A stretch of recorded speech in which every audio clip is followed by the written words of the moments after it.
Yes. And Suhas గారితో పాటు దీంట్లో ఈక్వల్ రోల్ ఉండొచ్చు వెన్నెల కిషోర్ గారికి. So almost same screen space ఉంటుంది అనమాట. అవును. సో సార్ ఎలా రూపోయారు వెన్నెల కిషోర్ గారు? నాకు నా వెరీ ఇంట్రెస్టింగ్ అది కూడా. నేను ఫస్ట్ స్క్రిప్ట్ రాసుకున్నప్పుడు నా హ్యాండ్ రిటన్ పెన్ లో 2020 జూలై అండి. సో అప్పటి నుంచి జడ్జ్ ఆర్పి గారు అనే రాసుకున్నాను. ఆర్పి అనే ఉంటది నా పేపర్స్ లో.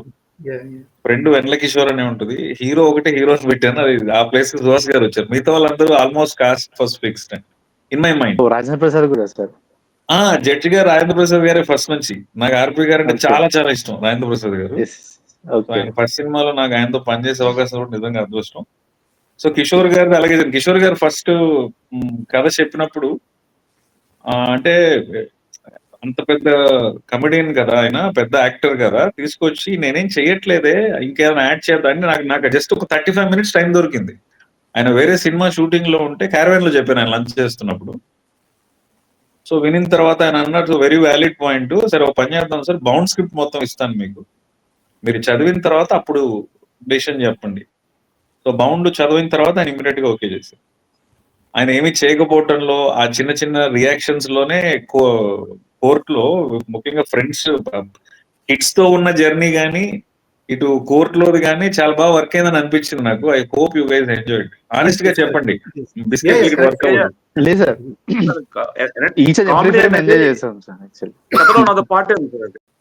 ఈ మూవీలో వస్తే మ్యూజిక్ సార్, యాక్చువల్లీ మీరు ఎలా ఎక్కించారో తెలియదు విజయ్ బిల్కిన్ గారికి. మీకు ఎలా కావాలో ఆ టెంపో క్రియేట్ చేశారు సార్. మూవీ అంతా అంటే ఆ ఎమోషన్స్, ఆ సీన్ ఏదైతే జరుగుతుందో ఆ ఎమోషన్ ఆ మ్యూజిక్ బీజియం తో మాకైతే ఎక్కిపోతుంది అనమాట. ఆ రేంజ్ బీజియం అయితే ఇచ్చారు సినిమా ఓవరాల్. అంటే బేసిక్ గా ఈ సినిమాకి పెద్ద బీజియం ఇంపాక్ట్ ఉండదు, బట్ దిస్ ఫిల్మ్ బీజియం ఆ ఇంపాక్ట్ అయితే ఖచ్చితంగా ప్లే చేసేది సార్ మూవీలో. వెరీ ఫార్చునేట్ సార్ నాకు అలాంటి టెక్నీషియన్స్ దొరకడం. విజయ్ గారికి ఫస్ట్ నరేషన్ చెప్పానండి ఫుల్ కథ వినంగానే చేద్దాం జీ అన్నాడు. ఆయన ఎప్పుడు జీ అంటుంటాడు, ఆయన ఊతపదం. So very honest discussion sir. Referencing ఎప్పుడు మాడుకోలేదు. అంటే ఆ ఫ్రీడమ్ ఇచ్చారు ఆయన, నాకు ఇచ్చారు, నేను ఆయనకి ఇచ్చాను. So it's all his expertise. నేను చేసింది ఏం లేదు, నేను కథ చెప్పాను అంతే. డిస్కషన్స్ లో నుంచి వచ్చింది. నేను ఐఎమ్ నాట్ బీయింగ్ హ్యూమిలిటీ ఇవన్నీ కాదు, నేను ఆనెస్ట్ గా చెప్తున్నాను. నా ఫేవరెట్ నా పిల్లమైన పాట చాలా సెన్సేషన్ అయింది. It is still on. Very lucky ఆ దాంట్లో ట్యూన్ కుదిరింది. కానీ ఆ లిరిక్ అనుకున్నాం ఇప్పుడు సేమ్ రూమ్ లో. ఇప్పుడు నేను ఎక్కడ కూర్చున్నా ఇక్కడే కూర్చొని డైలీ రాత్రి విజయ్ గారికి ఫోన్ చేసి సరదాగా ఫస్ట్ సాంగ్ ఎలా ఉండాలి అలా ఉండాలి. మ్యారేజ్ తర్వాత లవ్ స్టోరీ కదా, అదేం చెప్తాం. మామూలుగా లవ్ స్టోరీ అంటే ఏదన్నా చేయొచ్చు, మ్యారేజ్ తర్వాత లవ్ స్టోరీ ఉండాలి, చిన్న చిన్న ఎక్స్ప్రెషన్స్ ఉండాలండి అని మాట్లాడుతూ. ఇప్పుడు నా పర్సనల్ లైఫ్ తీసుకుంటే నేను సాఫ్ట్వేర్ జాబ్ ఒక 8 years జాబ్ చేసి మానేసి సినిమాల్లోకి వచ్చానండి. నా వైఫ్ ఇంకా పనిచేస్తుంది సాఫ్ట్వేర్ లో. సో నాకు అర్నింగ్ ఏం లేదు. మీకు తెలుసు కదా, డైరెక్షన్ డిపార్ట్మెంట్ రైటర్లు కంటే పెద్దగా we want enthusiastic writers and direction department. అంటే డబ్బులు ఇవ్వమని చెప్పడానికి, ఇది ఇంగ్లీష్ ఇవ్వడానికి. సో ఆ కేటగిరీలో ఉన్నాను. సో నాకు నా wife has been a very big support financially. So నేను పలానా హీరో ఫ్యాన్, పలానా హీరోయిన్ ఫ్యాన్ అని చెప్తాం కదా, నా ఫేవరెట్ నా పిల్లవని మనం ఎందుకు చెప్పకూడదు అనే మాటల్లోంచి రావటం. దానికి కేకే గారు అద్భుతమైన లిరిక్స్ రాసి పెట్టడం. విజయ్ గారు నాకు ఫస్ట్ ఒక 30 seconds ట్యూనే పెట్టారు. ఓన్లీ ఇది ఒక్క హుక్ లైన్ పెట్టి, నా ఫేవరెట్ నా పిల్లమని హుక్ లైన్, మిగతా అంతా గిటార్ లో పంపించారు.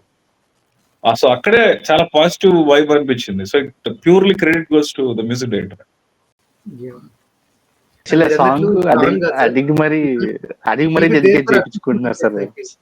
మీరు అన్నారు ఇందాక ఈ సాంగ్ ఇప్పుడు ఆన్ అన్నారు కదా, it will be there for at least 2 decades. Thanks for giving this song. So will be having dedication to our wives. Thank you. అది కూడా ఫస్ట్ వైఫ్ డెడికేట్ మీద పాట రాలేదు. So I think that will help us. yes, movie detailing, movie break down thing. So before that మా team నుంచి ఒక చిన్న dedication ఉంది సార్ పోయిటరీతో. So Girish will recite that. Okay sir, చిన్న పోయము.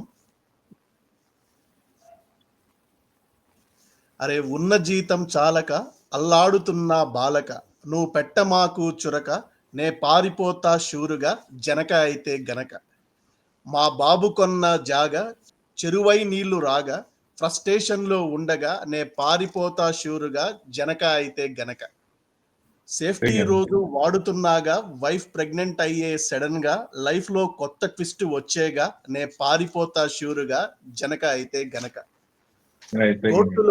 కేసు వేసినానుగా, అది గెలుస్తా షూరుగా, కోటి కొట్టేస్తాను మెల్లగా, నాకిక వేరే ఆప్షన్ లేదుగా, మరి జనక అయితే గనక. లైఫ్ సెటిల్ అయింది హాయిగా, ఇక ఉండొచ్చనుకొని జాలీగా, ట్విన్స్ పుట్టేశారు సడన్ గా, నాకు కష్టాలు ఇంకా తప్పవుగా, మరి జనక అయితే గనక. ఇంకా అయితే కనుక very nice sir, very nice, very nice. Thank you. Hifi చాలా వచ్చింది. ఐ విష్ మీకు వచ్చిన తెలుగు నాకు వచ్చింది ఎంత బాగుంటుంది నిజంగా. Thank you sir, thank you sir, very honestly thank you very much. Thank you. Yeah.